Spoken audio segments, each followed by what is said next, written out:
This is the Miss Wolfie from our half-acre homestead saying, guess what's for dinner?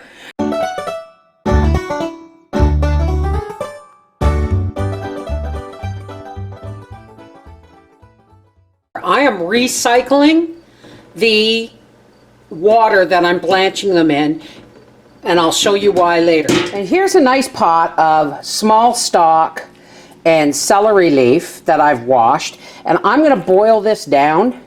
Like, I'm just going to slow cook this for a couple of hours until I get some nice stock to can with the stock that I got from just blanching and blanching and blanching and recycling the water. We're going to can that. Here's the broth I got from boiling those extra leaves and stems. And here is the broth I got from recycling the same water every time I boiled the celery for dehydrating. And it's beautiful. It's actually almost a jelly consistency. Look at it, it's like jelly. Isn't that wonderful? Now you know what we're gonna do? We're gonna can that. Alrighty, we got our big pressure canner here with proper amount of water in the bottom and the rack. We have our vegetable broth. And I don't know how much I'm gonna have, so I'm going to start with quart jars, and if I still have some after that, I'm going to go into pints. My lids are washed, rinsed, and ready to go.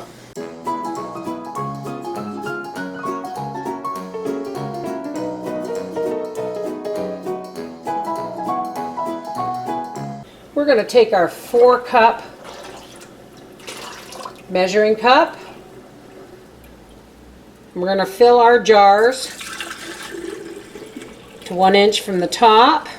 Now folks, I'm not adding salt to this. Why? Because A, I'm pressure canning it, of course, and B, I don't want to season these because I like to season things as I'm cooking with them, so it gives me a choice. Always, always wipe your rims with a clean damp paper towel, put on your lid, and into the pressure canner that goes. Somebody gave me this idea when I was blanching vegetables for a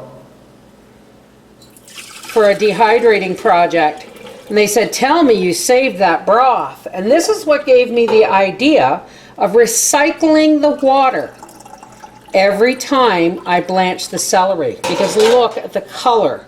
You can infuse rice with this, dehydrate it, and you've got celery infused instant rice. Okay, so in the bottom of the canner, I have 5 1-liter jars of broth, and I have 6 pints in the top, and look at the color of this beautiful celery broth.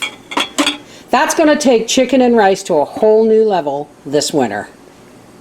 Now, I'm going to put the lid on this, and when it builds up enough pressure to vent a steady stream of steam, we'll be back. Okay, now my vent is beginning to spout a steady stream of steam. We're going to let that steam do that for 10 minutes. Set the timer. So our timer has gone off. So this has been venting a steady stream of steam for 10 minutes. So now we're going to put on our 10-pound weight. When this comes to a vigorous jiggle, we're going to time these 45 minutes for pints, 60 minutes for quarts. So we have quarts and pints, so we time them for quarts. 60 minutes. There is our vigorous jiggle. So I'm going to turn this down now to just between medium and maximum, and we're going to process these for 60 minutes.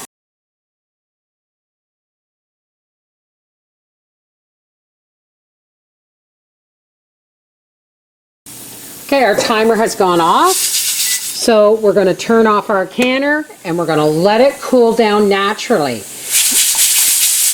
Don't shake this, don't immerse it in cold water, don't jiggle the weight, and for heaven's sakes, don't try and open this until it is cool to the touch. And there it is, 5 liters of celery broth and 6 pints of celery broth.